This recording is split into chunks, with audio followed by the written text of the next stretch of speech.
Welcome to this introduction of E-MetroTel's NEC Green Migration capability. Today, we're joined by Brad Ford, Product Management Leader at E-MetroTel. Brad is going to highlight the benefits of the NEC Green Migration and demonstrate just how easy it is to configure an NEC phone on an E-MetroTel UCX appliance or cloud instance. So, over to you, Brad. Hello, my name is Brad Ford. I'm the Product Management Leader at E-MetroTel. I'm here to talk about what it means from a green migration perspective for E-MetroTel to support NEC telephones. The first thing that I'd like to do is show you our web page, and through our landing page on NEC migration, if we click Learn More, we can go specifically to the page that has the set of phones that we support. This is the set of phones we support today. We will be continuing to add several more as we go along. But you can see that many of the DT 700, 800, 900 series IP phones are supported with the different model numbers that are associated with those, an SL 2100 IP phone, as well as digital phones. So the DT 300, 400, and 500 series are included in our support. And what's important to note is that when we claim support for these phones, they're supported directly by the UCX. There is no need to change any functionality on the IP or digital set itself. From a digital set perspective, you simply terminate the digital wiring to our DSM-16 modules, set the DSM-16 module to the NEC setting, and we begin talking with those phones, communicating their digit presses, their button presses to the UCX, and sending information to the display of the digital set, lighting indicators on the phones, and obviously managing the voice path as well. But nothing changes on the digital set itself. For IP phones, NEC have two different versions of firmware for their phones. By default, most of the sets ship with what is referred to as NEC software. They also have a version that is called standard SIP software. If you have NEC phones connected to an NEC PBX, such as the SV9100, then you are running NEC SIP firmware on those phones. When you connect to a UCX with those phones, again, you do nothing at the set itself. You simply replace the NEC PBX with the UCX, with the UCX having the same IP address as the NEC system. The IP sets automatically begin talking with the UCX, then able to be configured for supporting those phones. I will walk you through that process, looking at just a individual phone on a cloud system. But it's important to note that contrast. Other vendors will actually claim support for NEC phones. They will do that by converting each of the phones out there on every desktop to the NEC standard SIP software, which means loading firmware on every one of those phones. That process by itself can take 15-20 minutes per phone, along with configuration, which is now not able to be done through the phone, but through a series of push files, adds significant overhead to the conversion process. And the result, when you're done, is that these phones now operate at a very basic level of SIP functionality, no different than any other basic SIP phone. They lose all the unique value that the phones provide by having different indicator buttons, different ability to communicate via the display. The programmable keys are now relegated to just a few functions supported by SIP. So it is important to remember that UCX supports these phones as the NEC SIP implementation, with no touching of the phone, no reprogramming of the phone, no firmware loading. And the user interface ends up being very similar to the user interface that those customers are using today. Whereas if they were SIP-only phones operating in basic functionality, there's a significant degradation in the service level you would get from those phones. So with that said, we will launch into showing the process for connecting an NEC phone to the UCX. We will do it with a SIP phone. This is a cloud system, so we are able to connect whether it's a premise-based system or a cloud system. And phones, both IP and digital, are supported. So I've logged into my UCX. The first thing we do is go to the PBX software and activate the NEC port On this system, you'll see it's already enabled. The bind address, if we had a premise system with multiple interfaces on the system, we could limit the NEC connectivity to a single interface. You can set the bind port, so that's basically the signaling port that we're listening for communication on from the NEC phones. We default that setting to port 5080, which is the default that NEC provides. If you've changed it on your customer system, so the phones are all using a different port, then you simply change this port in this page here to match that. And again, you do not have to touch the phones to be able to support the UCX functionality. So once we've done that, then now we will look at our extensions overview. So there are several NEC phones pointing to this UCX already. You'll notice that this page shows 3 different NEC models that are connected to the system. 2 of them already have extensions assigned. A third one here from this IP address is registered. It's talking to the UCX. We've already determined that it's an NEC IP phone.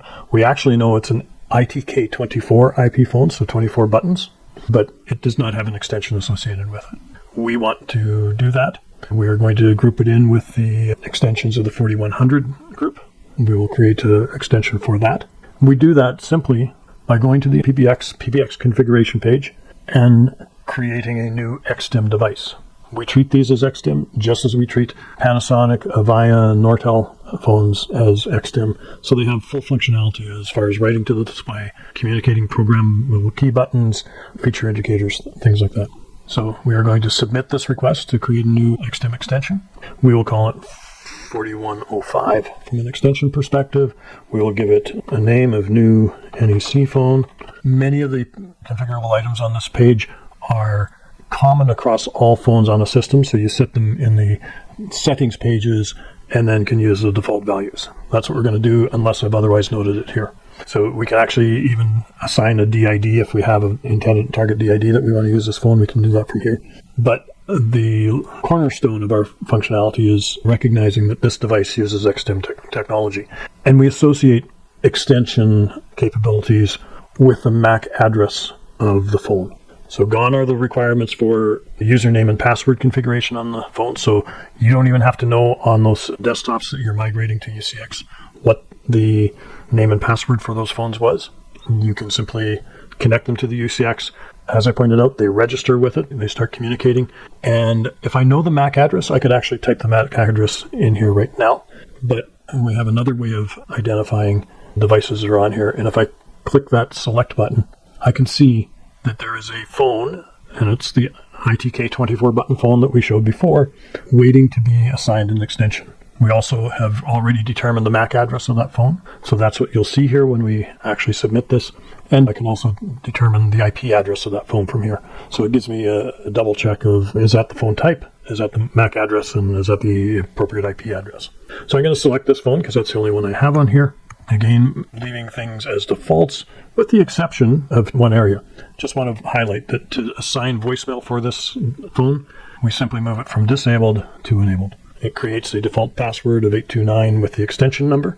So that 829 stands for UCX on the keypad, along with the extension number, and voicemail is operational on this device. We're going to submit this page, and that defined all the basic functionality of the extension. Now we are actually going to go into the XSTIM settings for that phone, and that was 4105, the new NEC IP phone. You can again see that it's an ITK24 button phone. The MAC address, as we noted before. If I want more than one usable extension button on the phone, I can change that here. So I'll select 2. I can actually control and customize the idle display of that phone through the display options, either on an individual extension basis, because I'm in the extension. It can also be controlled on the XSTIM settings page for a system-wide setting as well. We won't worry about that right now because you're not going to be able to see the phone anyways. Numerous device options as far as the country indicator tones, the call groups and call pickups, time format to show on the display, volumes, things like that. Again, we'll just go with the defaults. We have a function called hot desking on the UCX where I can walk up to another phone if it's allowed to hot desk and my extension is allowed to hot desk. I can enter my extension number and a password that can be unique to my phone. We'll use 1234 here. And that phone now will take on the identity of this extension. it doesn't have to be an NEC phone. It could be one of our XSTIM phones. It could be our 3065 soft phone. It could be the soft phone on our Infinity One client as well. It just belongs to the family of XSTIM enabled devices, and we can use it in the way we use other XSTIM functions. There's ways of controlling dial patterns beyond the scope of what I want to talk about here. What I primarily want to show is that I'm going to scroll down to this programmable keys area, and you can see that there are keys labeled key 3 to key 24. So that's our 24 button display. Starting at key 3, because the first 2 buttons on that set are going to be associated with the extension itself.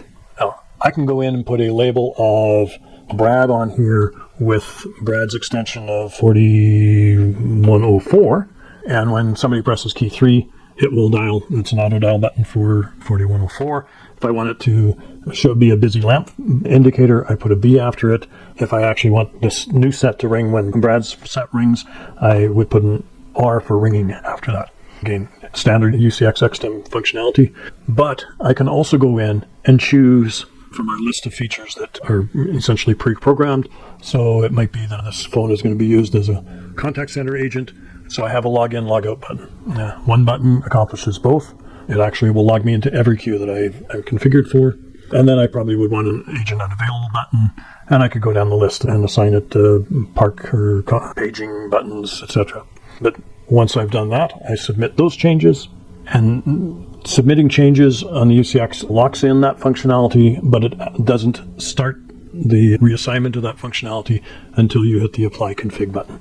So we'll apply that config, and now that phone is up and active. Before I leave this page, though, I want to show that in this device type, we've pre-identified this as the ITK24 button model. Should I change my mind, and I actually want to give extension 4105 a different telephone, then I obviously need to change the MAC address of that phone. And so if you were replacing that NEC phone, you would look at the MAC address on the box, enter that MAC address in there, select the model type from the list of NEC models. It's at the bottom of the list, actually, with the ones starting with ND being the digital phones, the IP phones, and then there's the SL2100 phone down there. But I can easily change the model of that phone. In fact, as I mentioned, I could change it to be our 5010W, or when we introduce our new hard phone 7000 series set, those would be on here as well. So it's very easy to change phones for an extension with just simple 2 items being changed on the configuration. So I want to show you now, we'll go back to the reports page that we looked at before, and we look at the extensions overview. No longer do we have the registered but unassigned setup at the top of this page. Instead, if we look down by extension 4105, we see that it's NEC, or new NEC phone was the name I gave it. And we see the IP address that it's originating from, the MAC address again, the model number, and we actually also capture the firmware level that that phone has. And finally, I guess the other thing just to confirm too would be we could look at the operator panel, and you will see that on the operator panel, 4105 actually is reporting as connected. It's orange versus the other ones here that are pale yellow are configured with an extension, but they're not actually connected to the network right now. And there's the other 2 NEC phones and 1 E-MetroTel 7000 series set as well. So there you have it. That is the process for connecting your IP phones. The digital phones report the same way. They provide the MAC address of the digital station module, or DSM16, along with the port number in that select box that we visited earlier, and you choose your phone and configure it that way as well. So I hope that has explained to you the basic level of functionality of connecting a NEC phone to the UCX. Thank you very much. Thanks, Brad. If you'd like to learn more about EMetroTel's NEC Green migration capability, we're ready to talk. Visit us at EMetroTel.com or email us at sales@EMetroTel.com.